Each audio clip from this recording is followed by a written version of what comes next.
ناظرین، ہم بات کر رہے تھے کہ پاکستان سے گندم کی سمگلنگ ہو رہی ہے جس سے پاکستان میں قیمتیں بڑھ رہی ہیں، کنٹرول نہیں ہو رہا۔ کنٹرول کا ذمہ دار کون ہے؟ ایجنسیز ہیں، ادارے ہیں، حکومت ہے، یا وہ لوگ ہیں جو سمگلنگ کے براہ راست ذمہ دار ہیں؟ عزیز ساجد میر صاحب اس بارے میں گفتگو کر رہے تھے، تو وہیں سے ہم شروع کرتے ہیں۔ ساجد صاحب، یہ ہمارے ادارے اس کو سمگلنگ کو کنٹرول کرنے میں ناکام کیوں ہیں؟ کیونکہ سمگلنگ سے ایک طرف ہماری چیزیں جو باہر جا رہی ہیں اس سے ہمیں نقصان پہنچ رہا ہے، اور جو باہر سے اندر آ رہی ہیں اس سے ہمارے کارخانے بند ہوئے ہیں، اس سے ہماری معیشت بگڑی ہے، اس سے ہماری جی ڈی پی میں کمی آئی ہے۔ اس پہ آپ کیا کہتے ہیں؟ دیکھیے سر، سمگلنگ جو ہے دو ٹائپ کی ہے۔ ایک تو وہ جو ہماری لوکل کراپس ہیں وہ یہاں سے سمگل ہو کے جا رہی ہیں، لیکن دوسری طرف جو امپورٹڈ گڈز ہیں ان کو بہت بڑی مقدار میں سمگلنگ میں لے کے آیا جا رہا ہے۔ اس کی ایک مین وجہ جو ہے وہ ہمارا ٹیکس کا نظام ہے۔ ہمارے customs duty, additional custom duty, sale tax, income tax, regulatory duty, اتنی ہائی ریٹ آف ڈیوٹیز ہے، پھر ان کی آگے سے ویلیویشن جو ہے، یہ چیزیں ساری میٹر کرتی ہیں ان کی، اور اینڈ کنزیومر تک پہنچنے میں جو اس کی پرائز ہے وہ ٹیکس ڈیوٹی کا جو سٹرکچر ہے، پاکستان ہمارا قریب ترین ہمسایہ ہے، بھارت انڈیا ہے، دونوں میں ایک جیسا سٹرکچر ہے یا مختلف سٹرکچر؟ مختلف ہے جی، ہمارا زیادہ ہے سر۔ ہمارا ادھر ٹیکسیشن کم ہے یا ادھر ٹیکسیشن کم ہے؟ ادھر کم ہے، ہمارے یہاں زیادہ ہے۔ اس سے کوئی پرسنٹیج بتا سکتے ہیں کتنا فرق ہے؟ دیکھیں سر، ڈفرینٹ کموڈیٹی پہ ڈفرینٹ ریٹ آف ڈیوٹیز ہے، ٹھیک ہے۔ اب ہمارا جو نارمل ٹیرف جو ہے 25% آف دی ویلیو ہے، 25% تو ہے کسٹمز ڈیوٹی کی مد میں۔ اب اس کے ساتھ مختلف ریشو ہیں ایڈیشنل کسٹمز ڈیوٹی کی، پھر وہ ریگولیٹری کسٹم ڈیوٹی ہے، پھر سیلز ٹیکس کے 2-3 ٹیرف ہے، پھر انکم ٹیکس کے 2-3 ٹیرف ہے، انڈسٹری کے لیے الگ ہے، ٹریڈ کمرشل ٹریڈ کے لیے الگ ہے، مینوفیکچر کا الگ ہے، جو نان مینوفیکچر ان کے الگ ہے۔ جی میں پہلے بھی عرض کر رہا تھا کہ جب تک ہم لوگ جو ہے لانگ ٹرم پالیسیز نہیں بنائیں گے، وہ پالیسیز جو ایک مرتبہ اناؤنس کی جائے اور اس کے اوپر سختی سے نیکسٹ 10 ایئرز اور 25 ایئرز اس کے اوپر امپلیمنٹ اس کو کیا جائے، اس کے لیے ہر سال ہمارا اسٹرکچر چینج ہو جاتا ہے۔ اگر میں کوئی نئی انڈسٹری لگانی چاہ رہا ہوں تو میں اپنے آگے آنے والے 5 سال کی کوئی کیلکولیشن نہیں نکال سکتا۔ اب تو حالات یہ کہ میں نیکسٹ 15 ڈیز کی کیلکولیشن نہیں نکال سکتا کہ میری جو گڈز امپورٹ ہو رہی ہیں نیکسٹ 15 دن میں پہنچے گی تو میری کاسٹ کیا ہے۔ یہی وجہ ہے کہ کارخانے ہمارے بند ہوئے ہیں، ہماری صنعتیں بند ہوئی ہیں۔ ہماری اس وقت سر ٹیکسٹائل ساری بند ہے۔ ہماری موبائل فون انڈسٹری میں پچھلے 3-4 سال میں بہت بڑی انویسٹمنٹ پاکستان میں آئی تھی جی۔ اس وقت تمام موبائل فون کمپنی جو ہے لاک آؤٹ میں ہے، وہ لوگ چائنیز جو آئے تھے یہاں پہ وہ سارے واپس چلے گئے۔ اس وقت ان کی امپورٹ بالکل بند ہے، بالکل کوئی را مٹیریل بند ہے یا ان کی مینوفیکچرنگ بند ہے؟ مینوفیکچرنگ بھی بند ہے جی، ٹوٹلی اپنے ملازمین سارے نکال دیے گئے ہیں۔ ہماری ہوم اپلائنسز بہت بڑی ایک انڈسٹری ہے جس میں television, air conditioner, refrigerator, washing machine, microwave oven, vacuum cleaner, dry iron, بہت ساری آئٹمیں یہاں پہ اس کی اسمبلنگ یا مینوفیکچرنگ ہو رہی تھی۔ ان کی وجہ سے اس میں آلموسٹ 90% انڈسٹری اس وقت بالکل لاک آؤٹ، اسمگلنگ کی وجہ سے، اسمگلنگ پلس آپ کا جو ٹیکسیشن سسٹم، ٹیکسیشن سسٹم ہے، پلس آپ کا جو اس وقت بینکوں کا نظام ہے کہ آپ کے ڈاکومنٹ 3-4 مہینے بینک ڈاکومنٹ ہی ریلیز نہیں کر رہے، آپ کے پاس ڈالرز ہی نہیں ہے باہر بھجوانے کے لیے۔ مطلب یہ ساری چیزیں اب آلموسٹ اس وقت ہمارے پاس کوئی $5 ارب کی وہ مشینری جو امپورٹ کی گئی تھی کہ یہاں پہ ان کی فیکٹریز لگائی جائیں گی، بجلی نہیں ہے، گیس نہیں ہے، انپٹ نہیں ہے، انپٹ نہیں، ہمارے پاس را مٹیریل کی انپٹ نہیں ہے، وہ تمام مشینری ویئر ہاؤسز کے اندر پڑی ہوئی ہے، وہ سکریپ ہو رہی ہے، انڈسٹری لگ جاتی ہے، آج لاکھوں لوگوں کو روزگار ملتا ہے۔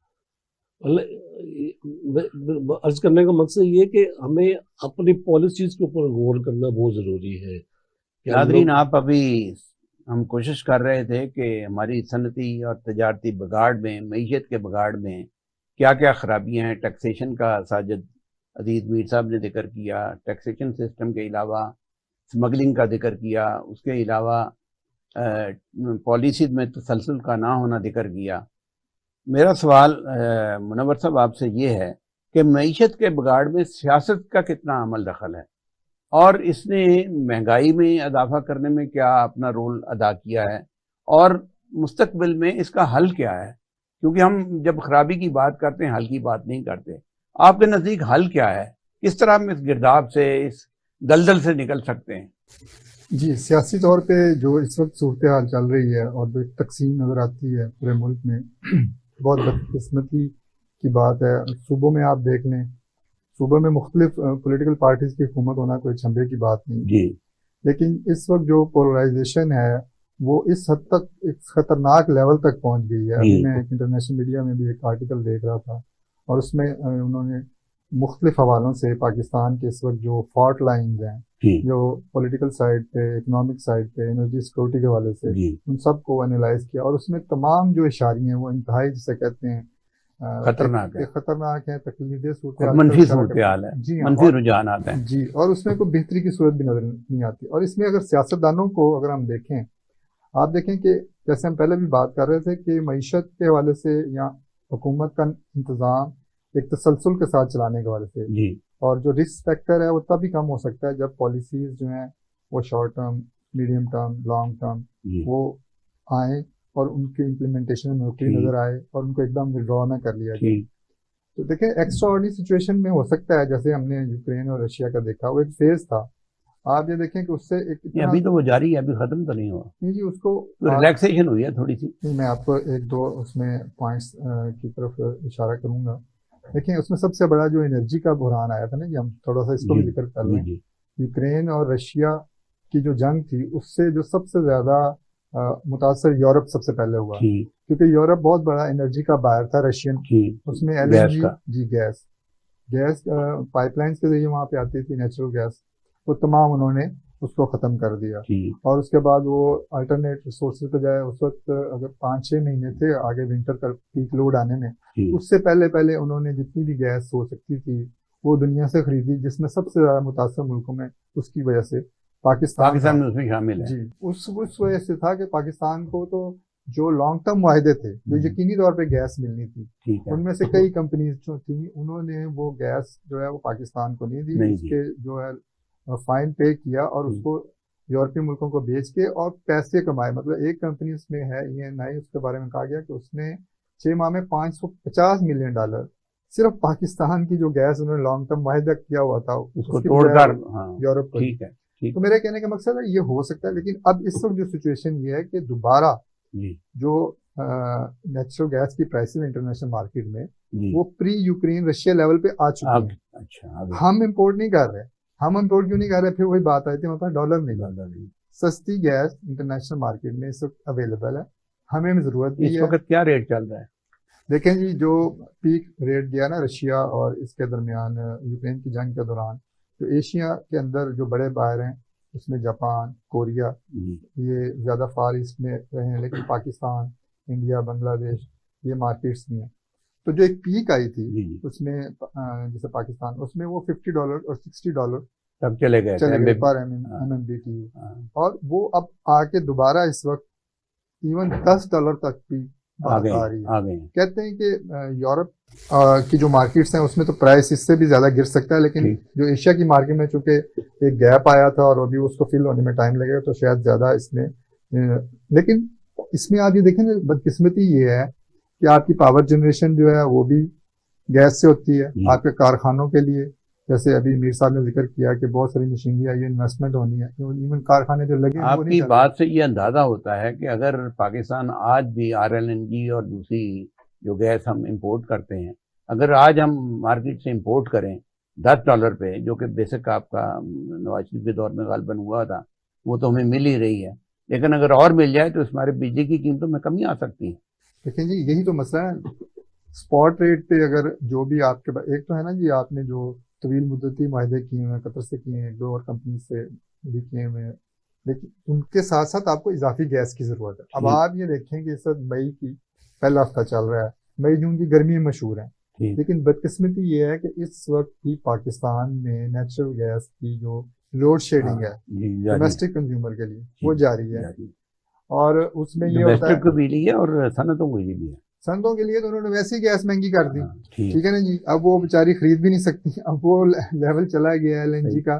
اور دیکھیں نا بدقسمتی یہ ہے کہ جب فیصلے جس وقت ہونے چاہیے اس وقت نہیں کیے جاتے. LNG کی امپورٹ کا پورا جسے کہتے ہیں رول بیک ایسے لگتا ہے کہ وہ ہم نے کر لیا, حالانکہ ہماری ایک نیچرل گیس ڈیپینڈنٹ اکانومی ہے, ہماری نیچرل گیس اکانومی ہے. آپ یہ دیکھ لیں بدقسمتی سے ہم نے اس جو ایسٹ تھا نیچرل گیس کا جو یہاں پہ پاکستان میں ذخائر نکلے ان کو ہم نے صحیح طریقے سے استعمال نہیں کیا, لیکن اس کی بیس پہ آپ کا جو ڈسٹریبیوشن کا نیٹ ورک ہے کروڑوں کنزیومر کا, وہ کیا کہا جاتا ہے کہ اس طرح کا ایک پورا نیٹ ورک جو ڈسٹریبیوشن کا ہے وہ پوری دنیا میں نہیں ہے. اب آپ کے پاس, اور یہ بلینز آف ڈالر اگر آج بنایا جائے تو اس کے لیے بلینز آف ڈالر چاہیے ہوں گے.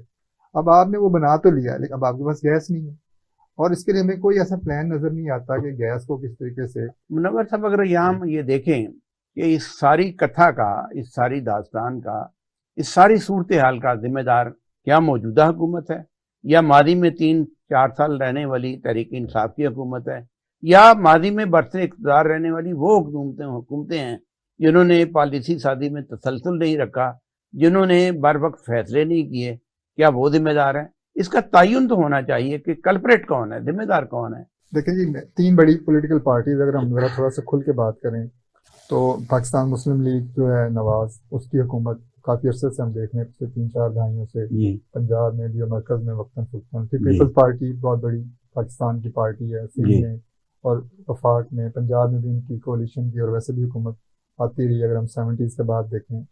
پھر نئی ایک جو تحریک انصاف کی شکل میں پارٹی آئی, اس کی بھی KPK میں پنجاب میں, فیڈرل کولیشن میں بلوچستان میں بھی ہو رہے ہیں. تو اب ان 3 پارٹیوں کو اگر دیکھ لیا جائے, مجھے جو جس چیز پہ افسوس ہوتا ہے, اور میں سمجھتا ہوں کہ جس کی طرف مجھے نہیں پتا کہ ہمارے سیاسی رہنماؤں نے یا ہمارا جو پولیٹیکل ایک سسٹم ہے اس میں اس طرح اہمیت کیوں نہیں دی گئی معیشت کے حوالے سے اگر آپ دیکھیں. اور اس میں مجھے جو روٹ کاز نظر آتا ہے اس میں یہ بھی ہے کہ جو معیشت دان ہیں یا ایکسپرٹ ہیں یا سو کالڈ ہم وہ ٹیکنوکریٹ کا بھی ایک لفظ استعمال کرتے ہیں, اس طرح کے جو اسٹرانگ بیک گراؤنڈ کے لوگ ہیں وہ بدقسمتی سے پولیٹیکل پارٹیز میں زیادہ آگے نہیں آ سکے. کچھ نام اگر آئے بھی تھے وہ کسی نہ کسی وجہ سے آگے پیچھے ہو گئے, اس میں بھی کچھ نام لیے جا سکتے. اس وقت میں سمجھتا ہوں کہ جو سب سے زیادہ کمزور پارٹیز ہیں ان میں مجھے پیپل پارٹی, مطلب اگر دیکھا جائے پولیٹیکلی تو بڑا اسٹرانگ ہے, اور ہم زرداری صاحب کے بارے میں یہ کہا بھی جاتا ہے کہ جتنا ان کی سیاست کے اوپر نظر ہے جی, اور وہ جس طریقے سے منصوبہ بندی کرتے ہیں وہ بہترین طریقے سے اپنی پارٹی بھی چلا رہے ہیں, یعنی چیس بورڈ پہ اچھا کھیلتے ہیں. اب آپ دیکھیں کہ پاکستان کی پیپل پارٹی, ٹھیک ہے نا, یہ عوامی جماعت, ادھر سے ہم انڈیا میں اگر دیکھیں بھارتیہ جنتا پارٹی, وہ بھی اگر ترجمہ کریں تو یہی نام بنتا ہے عوامی پارٹی. BJP کو تھوڑا سا کمپیئر کریں نا, یہ بھی کمپیئر کرنا ضروری ہے کہ BJP میں ہم نے دیکھا کہ انہوں نے بہت زیادہ معیشت پہ ایمفسس کیا ہے. ان کے جو فائنانس منسٹر, بلکہ منموہن سنگھ کے دور میں ہی یہ سارا کچھ ہوا, 90 میں وہ آئے تھے. ان کی جماعتیں, اب کانگریس کا آپ نے ذکر کیا, تھوڑا سا پیچھے چلے گئے, اب اس کو بھی دیکھ لیں کہ مطلب ان کا جو اس کو کنٹینیو کیا BJP نے, میں یہ عرض کر رہا ہوں. بالکل صحیح کہہ رہے ہیں, اس کو ڈسکنٹینیو نہیں کیا. جی, ریفارمز آتی ہیں پھر اس کو لے کے گئے. تو ہمارے یہاں پر بدقسمتی یہ کہ کوئی ایسے فیسز بہت کم نہ ہونے کے برابر ہیں, یہ روٹ کاز ہے.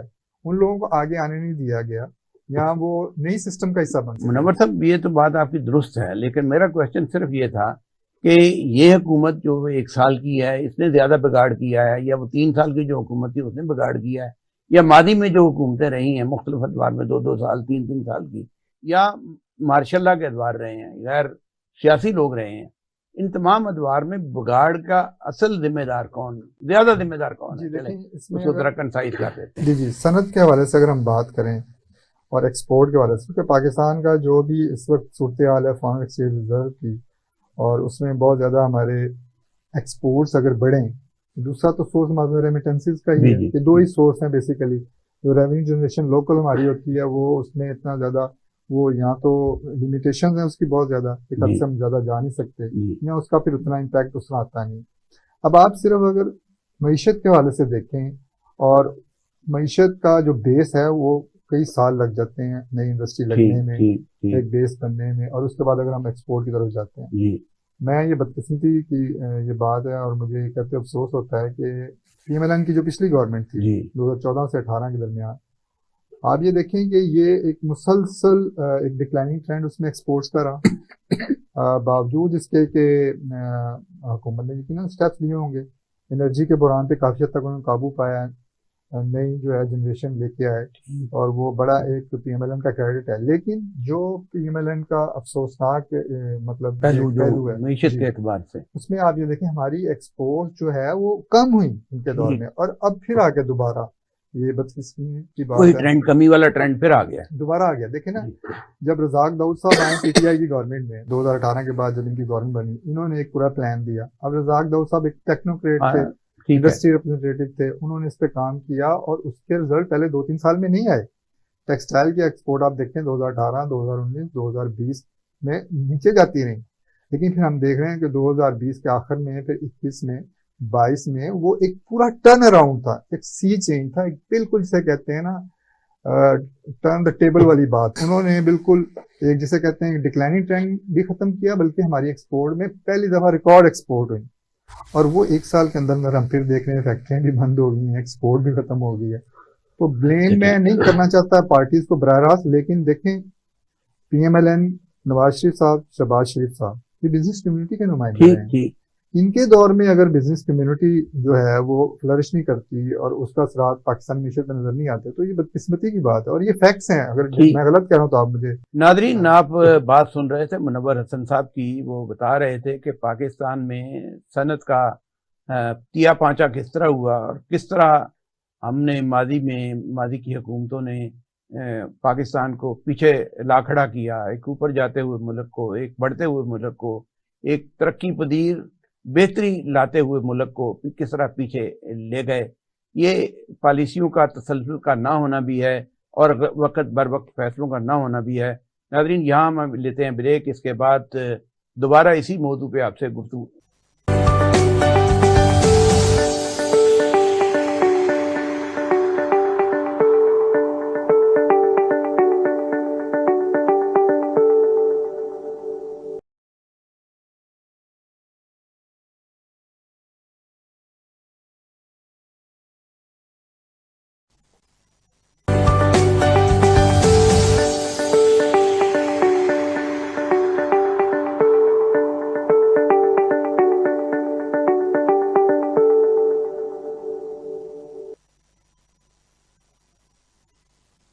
منور صاحب، آپ بات کر رہے تھے کہ پاکستان کی معیشت میں سیاست نے کتنا دخل اندازی کی اور کتنا نقصان پہنچایا۔ یہاں ہم اگر دیکھیں تو پاکستان کا آج ڈالر جو ہے وہ انتہائی بلند شرح پہ ہے، اور شرح سود بھی بلند شرح پہ ہے، کوئی 23-24% بینک اس پہ قرضہ دے رہے ہیں۔ تو اس شرح سود پہ نہ تو کوئی انڈسٹری لگ سکتی ہے، اور ڈالر کے اس ریٹ پہ نہ ہم آگے بڑھ سکتے ہیں مہنگائی کے علاوہ۔ تو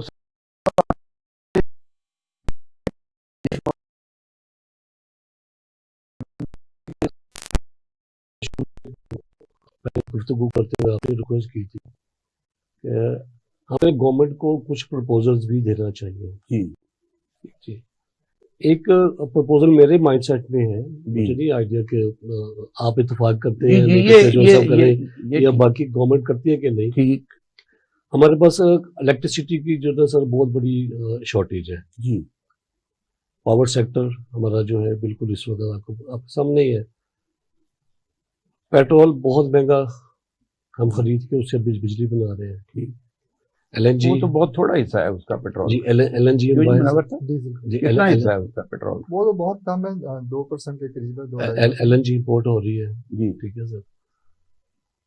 اس کا آلٹرنیٹ جو ہے ہمارے پاس وہ سولر انرجی ہے جی، سولر انرجی میں اگر ہم لوگ اس کو کنورٹ کرنے کی کوشش کریں، جی، اور گورنمنٹ کو پرپوزل یہ ہے سر، سجیشن یہ ہے کہ چائنا سے آپ جو کیش امداد مانگتے رہتے ہیں، جی، جی، آپ ان سے کیش امداد نہ مانگیں، جی، انہیں اپنی کیلکولیشن کریں کہ ہمیں ٹوٹل جو ہے پاکستان میں سولر کتنے ریکوائرمنٹ ہے ہمارا 5 سال کے لیے۔ یا گورنمنٹ ٹو گورنمنٹ بات کر رہے ہیں یا جی، گورنمنٹ ٹو گورنمنٹ جی، اچھا 5 سال کے لیے نا جی ان سے ادھار سولر انرجی لے لیں۔